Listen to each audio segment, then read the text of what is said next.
Putra, dan Roh Kudus. Amin. Salam sejahtera untuk kita semua, Bapak Ibu umat beriman yang terkasih dalam nama Tuhan kita Yesus Kristus.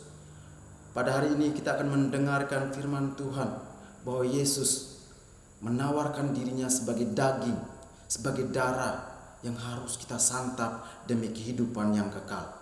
Mari kita siapkan hati untuk mendengarkan firman Tuhan. Tuhan sertamu dan sertamu juga. Inilah Injil suci Tuhan kita Yesus Kristus menurut Santo Yohanes. Dimuliakanlah Tuhan. Orang-orang Yahudi bertengkar antara sesama mereka dan berkata, "Bagaimana ia ini dapat memberikan dagingnya kepada kita untuk dimakan?" Maka kata Yesus kepada mereka, "Aku berkata kepadamu, sesungguhnya jikalau kamu tidak makan daging anak manusia dan minum darahnya, kamu tidak mempunyai hidup di dalam dirimu. Barang siapa makan dagingku dan minum darahku, ia mempunyai hidup yang kekal, dan aku akan membangkitkan dia pada akhir zaman. Sebab dagingku adalah benar-benar makanan, dan darahku adalah benar-benar minuman. Barang siapa makan dagingku dan minum darahku, ia tinggal di dalam aku dan aku di dalam dia. Sama seperti Bapa yang hidup mengutus aku, dan aku hidup oleh Bapa, demikian juga barang siapa yang memakan aku akan hidup oleh aku. Inilah roti yang telah turun dari surga, bukan roti seperti yang dimakan nenek moyang kamu, dan mereka telah mati. Barang siapa makan roti ini, ia akan hidup selama-lamanya." Semuanya ini dikatakan kepada Yesus di Kapernaum ketika ia mengajar di rumah ibadat. Demikianlah Injil Tuhan. Terpujilah Kristus. Bapak, Ibu, saudara-saudari, umat beriman yang dikasihi oleh Allah. Mungkin kita pernah mendengar kasus-kasus kanibalisme, yaitu manusia memakan daging sesamanya. Dapat dikatakan bahwa kanibalisme adalah suatu kejahatan yang sadis dan tak beradab. Kerap kali kita mendengar bahwa tindakan kanibalisme tidak hanya dilakukan oleh kelompok-kelompok masyarakat primitif tempo dulu, tetapi hingga kini kasus-kasus itu masih sering kita dengar, kita jumpai, kita temui. Bahkan ada juga tuduhan yang mengatakan bahwa dalam perayaan Ekaristi, orang Katolik mempraktekkan tindakan kanibalisme. Apakah benar demikian? Apakah perayaan Ekaristi adalah suatu praktek tindakan kanibalisme? Bapak, Ibu, saudara-saudari, dalam Injil Yohanes bab 6 ayat 52 sampai 59, Kristus berbicara soal makan daging dan minum darahnya.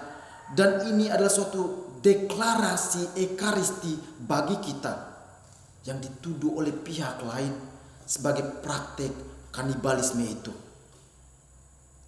Yesus menyatakan bahwa dirinya adalah roti sabda ilahi yang turun dari surga, menjelma menjadi daging, menjadi manusia.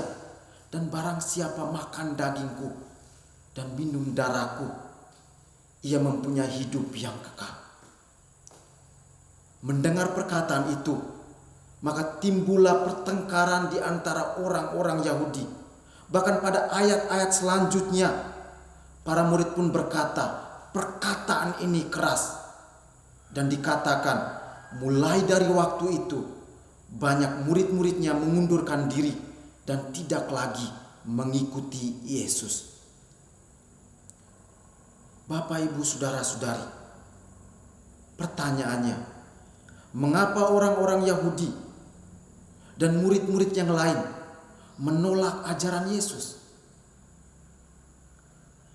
Makan daging manusia sudah tentu adalah kejahatan yang sadis dan tak beradab. Banyak orang Yahudi pada waktu itu menuduh bahwa Yesus sedang mengajarkan dan akan mempraktekkan tindakan kanibalisme itu. Selain itu, dalam hukum Taurat, orang Israel dilarang keras untuk meminum darah manusia, darah hewan atau darah apapun itu.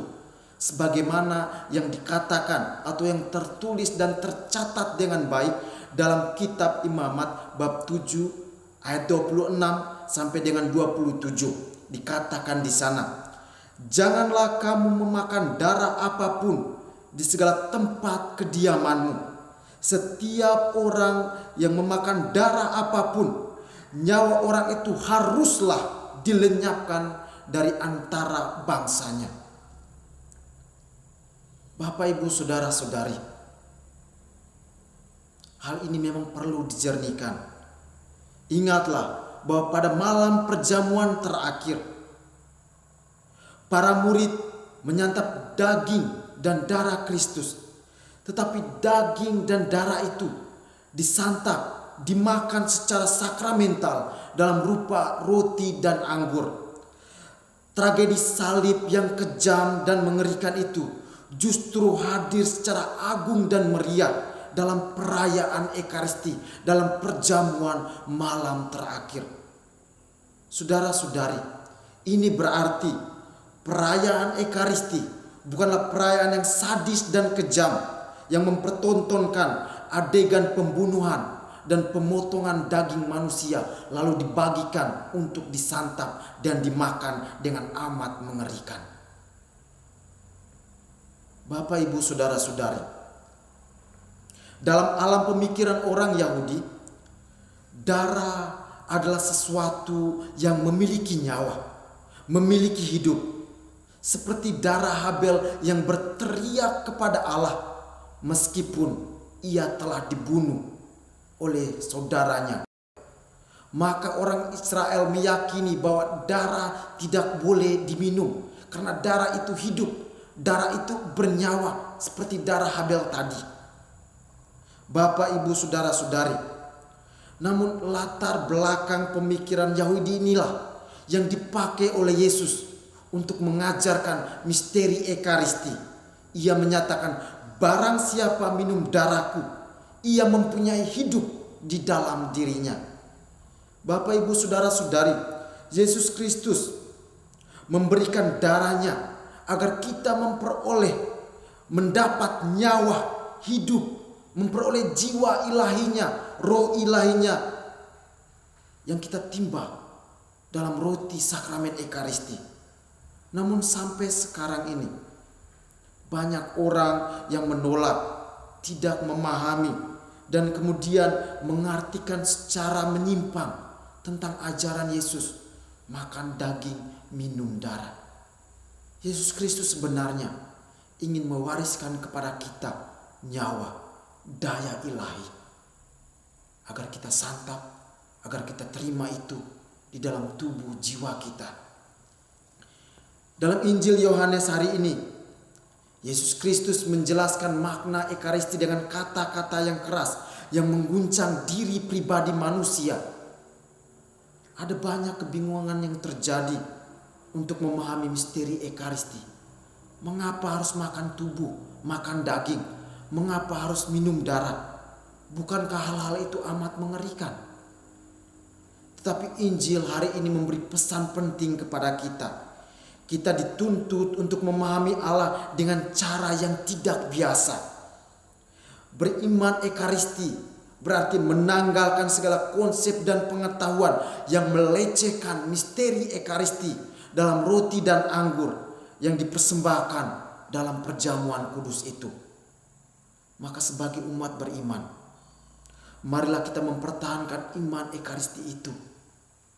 Sebab Yesus Kristus sendiri bersabda kepada kita, lakukanlah ini, lakukanlah Ekaristi untuk mengenangkan daku, untuk menghadirkan daku dalam hidupmu.